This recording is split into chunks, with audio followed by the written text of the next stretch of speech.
to our civic education class. We discussed democracy part 1 and 2 the other time. Today we are still under democracy, but today we are going to look at pillars of democracy. Our objective is we want to see what pillars of democracy means, and we want to list and explain the pillars of democracy. When you hear the word pillars of democracy, what comes to your mind? Welcome to the class.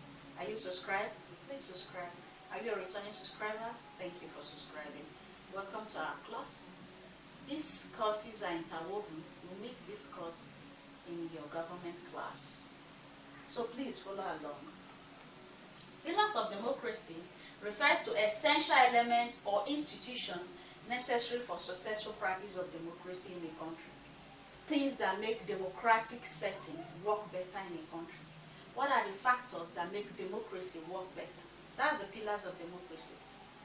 Those elements, those things, those institutions, those practices that must be put in place for a democratic setting or for a democratic system of governance to work effectively well in a country. That's pillar of democracy. So if there are things that makes democracy work well, if there are things, that institutions that make democracy work well, that is it. Democracy. Pillars of democracy. That's our number one objective. What is the pillars of democracy? So if I ask you, what do you mean by pillars of democracy? Know that they are essential elements, they are essential institutions, they are essential components that make democracy runs better in a country. Haven't seen that. What are, now list and explain the pillars of democracy. I'm going to talk about 7 of it. Let me list it and then we'll explain it. 1. Separation of power. 2. Periodic election. 3. Rule of law. 4. Fundamental human rights. 5. Check and balance. 6. Popular participation. Then 7. Legitimacy. These are 7 points I bring out that helps to build the pillar of democracy. Let's take the first one. Separation of power. Separation of power is very important in a democratic setting because everybody knows his own power. We have the legislature, the judiciary, and we have the executive. Every of these arms know their power limitation and where their power covers. And then a state, a federal system, a federal government, a state government, and a local government, separation of power, they know their jurisdiction. So power is separated in a democratic setting so that it can work effectively well. I've listed it, I'm explaining it. That is for power and separation of power. Now, and then if power is separated, dictatorship will be discouraged. The power will not be in a single hand. So power, if power is shared and cut across, everybody knows his own unit. Then we have another one, which is periodic election. Election has to be conducted periodically so that some people do not take it as an inheritance. You don't stay put in a democratic system and say, I'm not going anywhere. It is not your property. It is not your entitlement. It is not your whatever you can call it. So if it is like that, that means elections have to be conducted periodically so that different persons who are qualified can run for an electoral position. That is another pillar to democracy, because if one person stays there, democracy will not work effectively well. Rule of law. I've discussed in this class that the rule of law is irrespective of no one, that nobody is above the law, everybody is beyond borders of the law.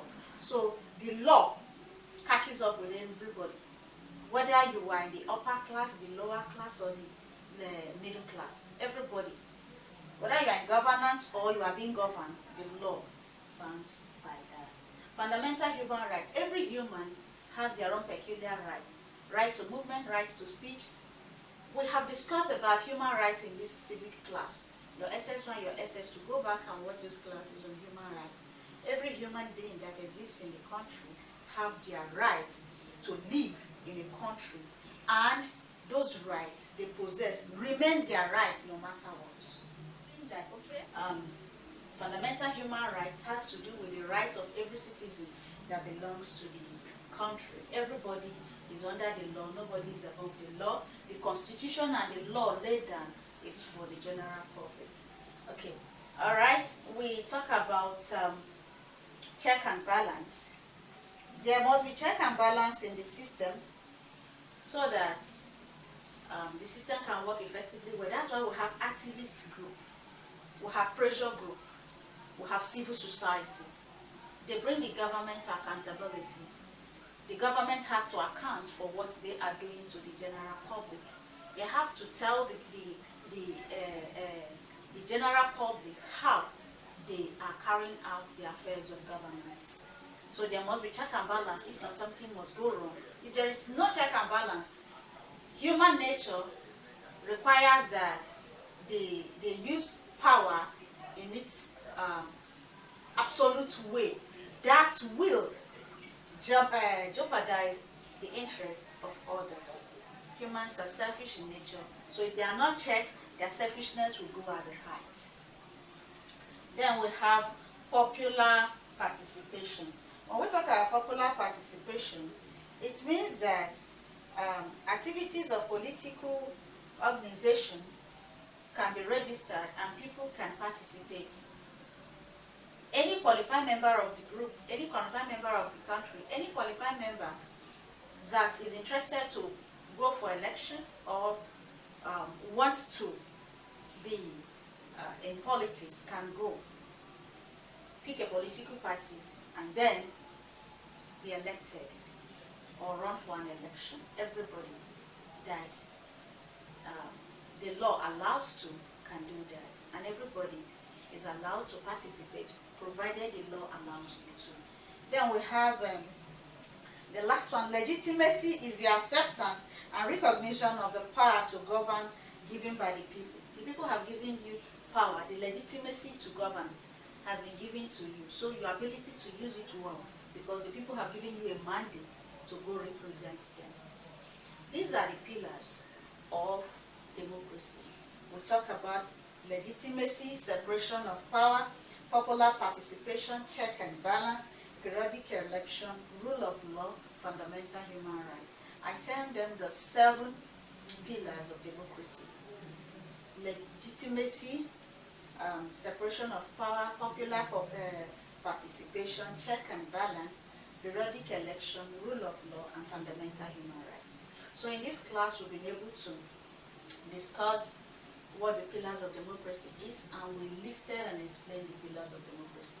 Go over the class. I'll see you in our next class. Ask your question below the comment box. Comment. If you want to support the channel, go ahead. If you want other of our classes, head over to Class Online School and purchase them. As always, I love you all, and I'll try to be here as much as I can. See you in the next class.